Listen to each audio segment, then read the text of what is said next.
What's up guys, mostly aviation here, and today I'll be reviewing this Qatar Airways Boeing 777-300ER 1400 scale by Dragon Wings. I got this model for 1,200 pesos or 23 US dollars. And this is my first Dragon Wings model, and this is definitely one of my oldest models in my collection, because I believe that this model is a 2007 release from Dragon Wings. And Dragon Wings, unfortunately, they have been out of business for a long time ago already. And yeah, I got this from Facebook. It is a second-hand model, so as you can see, it doesn't have a box.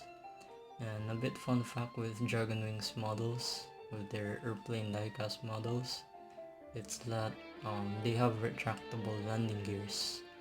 Like, you could change the landing gears on ground or in flight. So they come with those landing gear covers, or like the landing gear doors. But unfortunately, this does not come with the landing gear doors. The seller probably lost it already. And again, this is a second-hand model. So yeah, here we have the box, which actually, that's not the box, it's a tray, and it does have a yellowish tint on it because of a sunlight damage on it. And yeah, the seller also labeled it with the name of the model. Here we have the back, which is completely fine, doesn't have any sunlight damage on it. So yeah, let's do a quick unboxing here.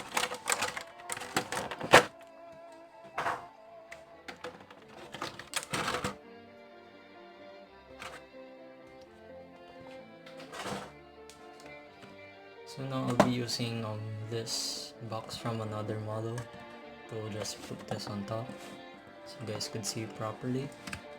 And here we have the model. So the registration of this model is Alpha 7 Bravo Alpha Alpha, and I believe that this is the first 777 of Qatar Airways. And actually today, this aircraft, this registration, is now painted in the One World livery. And yeah, it was actually painted in the One World livery 6 years ago, so this model is basically outdated already.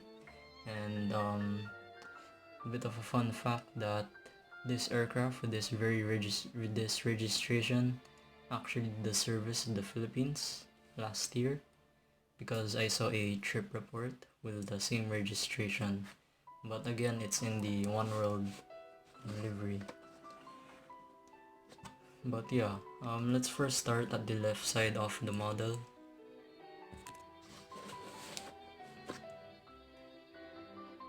So here we got the cockpit windows. Over here we have some detail over here.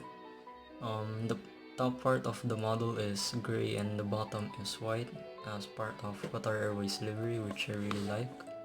Here we have our L1 door. Here we got the nose landing gear door, which has the two last letters of the registration. Here we have our nose landing gear, which is made out of plastic and it does not roll.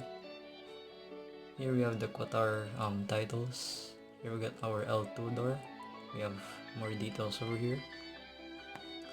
Here we have the left engine, which is we have the logo of Qatar over here, which is a bit off. It's not on the correct position where it's supposed to be, but yeah. Here, as you can see, I think this is Qatar in Arabic, but I'm not sure. Here we have our L3 door. Moving on, we have our main landing gear, which again made out of plastic and does not roll. Here we have the wing, which does not have a navigation light at all. And this model doesn't have any light details on it. Doesn't have the navigation light, beacon light, and different kinds of lights. They don't have that detail, unfortunately. Yeah, here we have our L4 door. Moving on, we have the Qatar flag. Over here we have the registration. Then here we have our L5 door. Over here at the back we have the logo of Qatar Airways, or the national animal of Qatar, which is the Arabian oryx. And I believe that this model is in the old regular livery. It's because the Arabian oryx is overlapping the fuselage, which what I know today that the regular livery of Qatar Airways, that the Arabian oryx is only located on the tail, not on the fuselage anymore. But yeah. Here we have our horizontal stabilizer. Here we have the APU. Then now moving on the right side, it is the same thing as the left side, but here we have the cargo doors. So here's the front cargo door, which surprisingly does not have any detail. And here we have the two back cargo doors. We got a big one and a small one, and they also don't have any detail on it. So here we have the front view, the full front view of the model. Taking a closer look, lower this down a bit.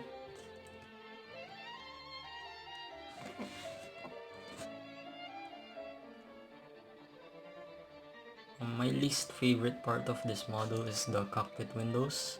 It's because they're a bit off. As you can see, it is a bit too small, so it really does not look like a 777. It looks very weird and funny, and that's usually the biggest flaw with this model. It's the cockpit windows.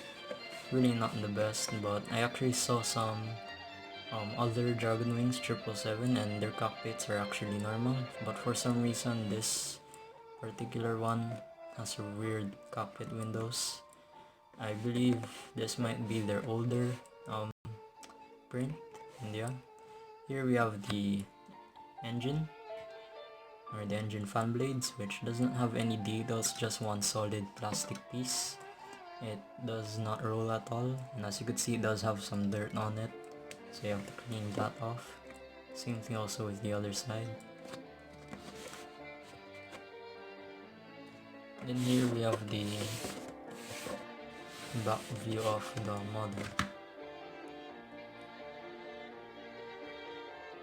So here we have the full top view of the model, and there's something that I realized with this model also, that the fuselage here is the only thing that is made out of metal or die cast, and everything else is made out of plastic. The tail, the horizontal stabilizers, the wings, the engines, everything else is made out of plastic except for the fuselage.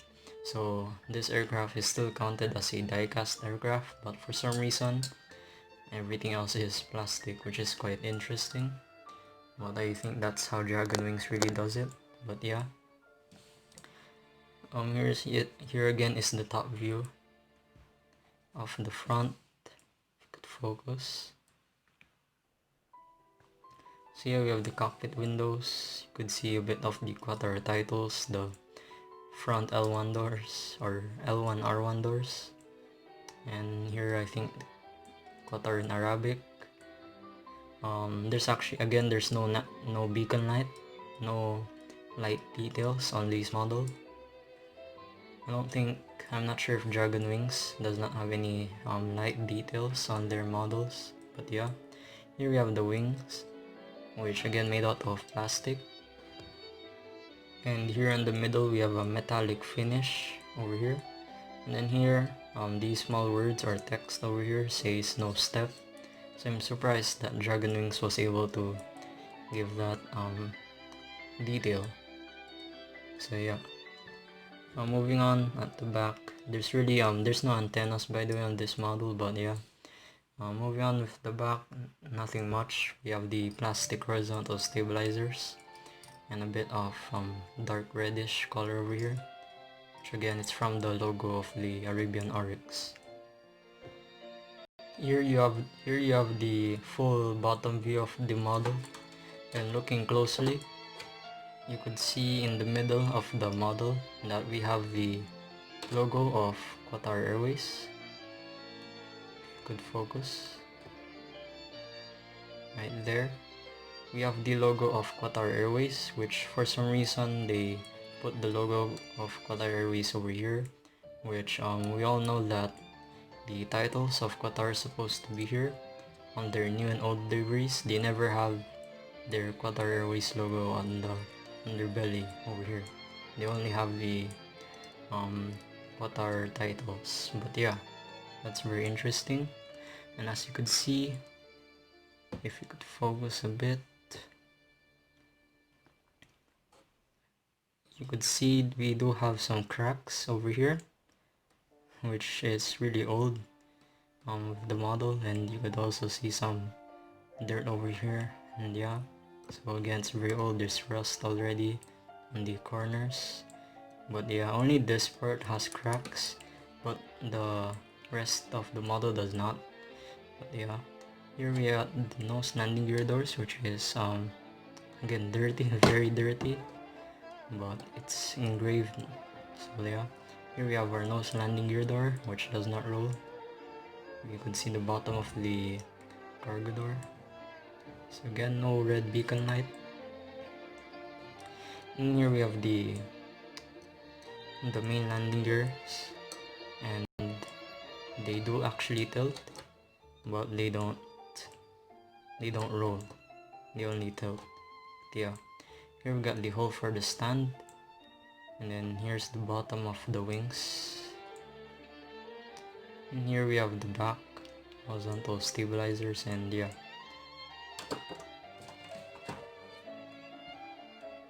so that's the full review of this model. Overall, to me, this is still a great model. Aside from everything being plastic except for the fuselage and all of its other flaws and it's being dirty and without the box and stuff, this is still a great model to me and a great buy for 1,200 pesos. And the fact that I have a Qatar Airways Boeing 777, since this aircraft flies to the Philippines almost every day and always in the afternoon. I think it lands here in Manila coming from Doha. But yeah, I'll definitely use this for my Manila International Airport, and that's another important model crossed off my list. But yeah, that's it guys. Don't forget to like, subscribe, and see you next video. Bye.